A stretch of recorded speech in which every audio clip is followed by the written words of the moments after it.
Halo, selamat malam. Berjumpa kembali bersama saya Wong Gandeng sak donya. Mohon untuk tidak menyebutkan nama dan identitas dalam percakapan ini karena percakapan ini saya naikkan dalam konten YouTube. Oke, Gimana Mbak ceritanya sampean ini? Kok bingung sekali saya. iya Mas Andro. Jadi ini mantan suami saya sebarin video bugil saya di medsos di FB. Terus? Dia sebarin udah 1 tahun ini. Udah 1 tahun ini dia bikin FB, nanti FB-nya nggak ada, nanti dia bikin lagi atas nama saya dan itu video saya sama foto-foto saya. Ini mantan suami saya. Oke, terus? Saya sudah pernah melaporkan ke polisi. Saya sudah bayar di awal, minta pelaporan itu minta 2,5 juta sudah saya bayar. Tapi kemudian dari pihak polisi minta 12 juta kalau mau orangnya ketangkep. Oke, terus? Saya dengerin, sampean cerita dulu. Ya. Nah sekarang begini. Saya kan orang Pekalongan, Mas Andro. Udah nggak perlu disebutkan identitas sampean karena kita butuhnya adalah diskusi ya, bukan identitas. Oke, terus? Oke, saya orang Jawa Tengah, sedangkan mantan suami saya orang Jawa Barat. Oke, saya sekarang tahu alamat rumah mantan suami saya tahu, nomor HP-nya juga saya tahu, tapi nggak ada yang bisa saya lakukan. Karena begitu saya lapor ke polisi pun, polisi mintanya duit banyak kayak gitu. Oke. Jadi Mas Andro punya, maksudnya ada solusi gimana nih? Udah 1 tahun seperti ini soalnya Mas Andro. Oke. Ya. Waktunya saya berbicara. Ya, oke. Sampean harus punya bukti nama lengkap sampean yang ditaruh di Facebook, terus gambar yang disebar itu sampean harus punya bukti screenshot. Sudah, saya punya. Kalau udah ada bukti screenshot semuanya, oke, tanggalnya, jamnya semuanya ada di digital, oke. Kalau di polisi dia minta banyak, ya cari pengacara. Nah, pengacara yang tidak berbayar itu ada di daerah sampean, carilah lembaga bantuan hukum LBH di kabupaten sampean. Bantuan hukum.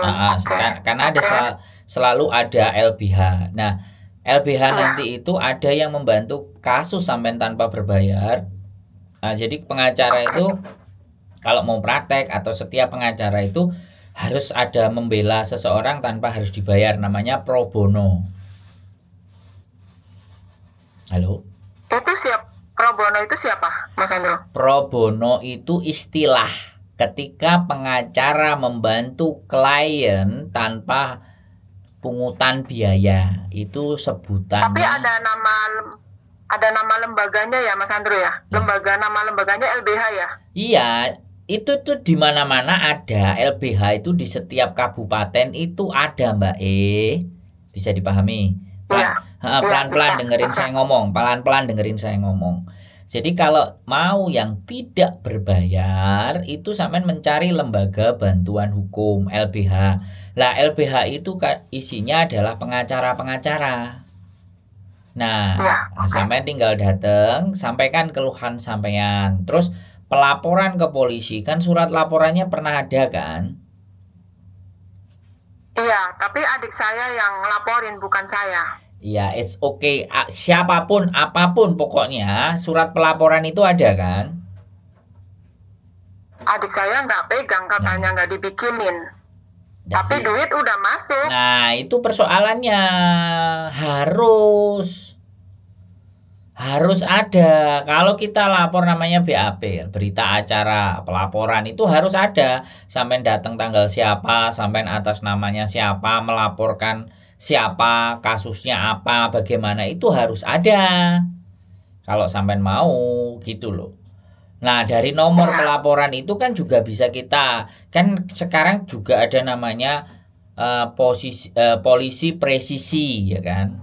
Ya kan? Slogannya polisi itu presisi. Itu ada webnya atau ada aplikasinya yang kita laporkan dan tidak ditindaklanjuti, itu ada di situ. Lah, kalau sampai nggak bawa, sebentar, aku tak selesai ngomong dulu ya, jangan dipotong. Jadi, kalau sampean punya pelaporan itu, maka sampean bisa ke aplikasi itu melaporkan. Saya melapor tanggal nomor pelaporan sekian sekian sekian di Polsek atau Polres mana bla bla bla bla, itu ada. Sampean tinggal lapor. Nanti ditindaklanjutin sama mereka di aplikasi itu kalau polisi setempatnya tidak menjalankan. Satu itu. Terus yang kedua, itu cara pertama ya, cara pertama.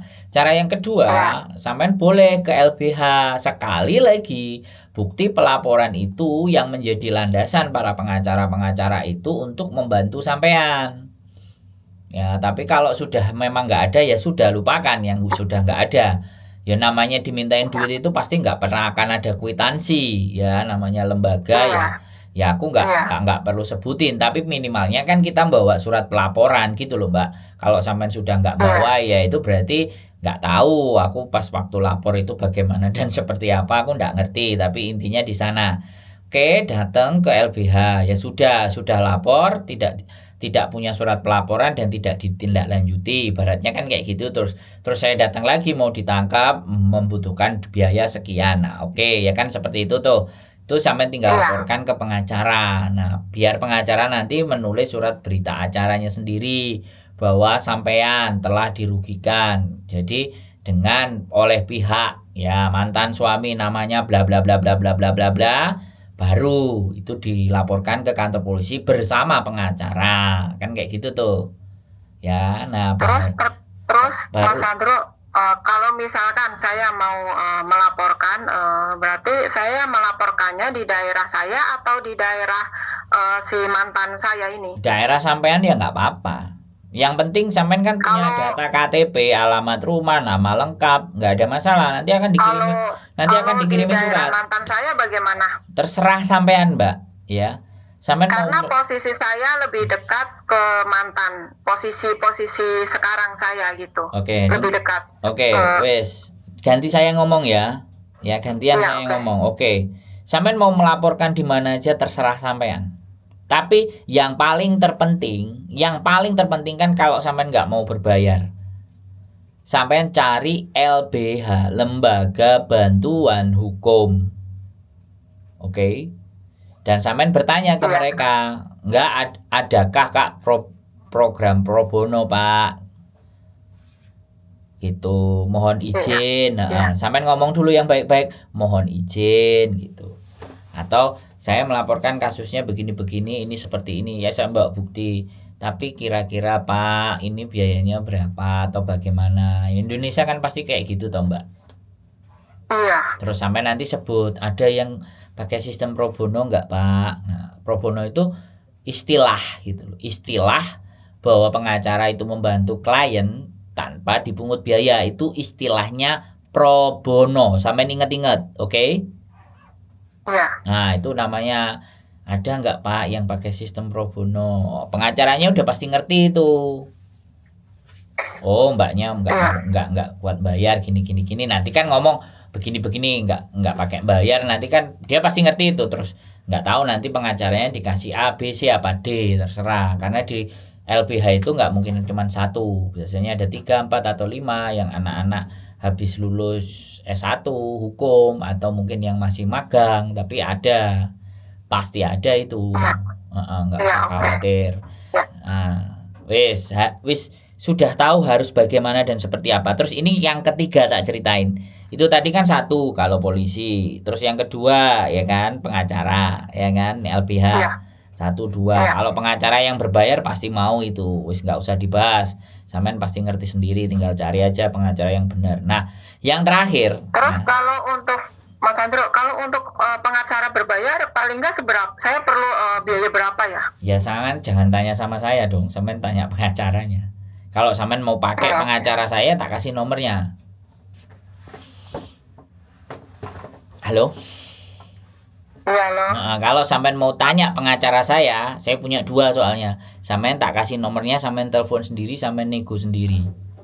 Soalnya saya juga punya 2 pengacara. Oke. Sekarang yang ketiga, biar saya jelasin dulu, oke. Facebook di saat ngupload sesuatu yang berbau porno itu pasti langsung di take down. Jadi sampean nggak perlu khawatir, oke? Facebook, YouTube, ya kan? Facebook, YouTube, Instagram. Instagram itu telanjang selama putingnya ditutup sama organ intimnya diblurin itu masih bisa kelihatan. Kalau Instagram, yang bisa full itu di Twitter, tapi Twitter itu nggak semua orang Indonesia pakai, jadi nggak usah khawatir. Bisa dipahami nggak? Tapi bagaimanapun kalau sudah ada ya terlihat di Facebook itu nampak ya sampean screenshot. Sampean percaya aja sama Facebook. Facebook tidak akan menyebar foto-foto yang berbau porno. Bahkan YouTube langsung close. Nggak bisa dibuka. Nggak usah khawatir. Tapi ini pada kenyataannya kan di FB juga banyak orang telanjang. Saya lihat. Pertanyaan saya, tapi kan bukan sampean. Bukan. Nah ya sudah. Tapi dan itu sebentar aku ngomong. Bisa bikin foto video telanjang saya di screenshot kayak gitu, kayak dibikin foto banyak begitu, dia pampangin di FB kayak gitu. Nah, sampean kan gini loh. Sekarang di dunia maya, saya ngomong sama sampean lah ya. Sekali lagi aku nggak mau ngomong orang lain. Sampean kan juga bisa bilang ala itu editan, kan bisa tuh. Nggak harus ngaku, benar kan? Ya itu pinter-pinternya dia ngedit aja, dianya kan sakit hati sama saya. Sampean bisa kayak gitu, mana ada kita seperti itu. Lah kalau sampean mengakuinya ya pantes, selesai, kelar semua.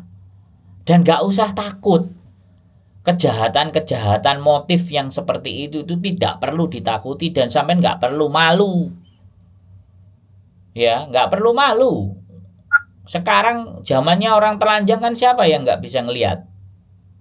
Semua orang juga bisa ngelihat. Tapi saya sudah lama nggak bisa pulang karena ya saya malu. Nggak usah takut dan nggak usah malu.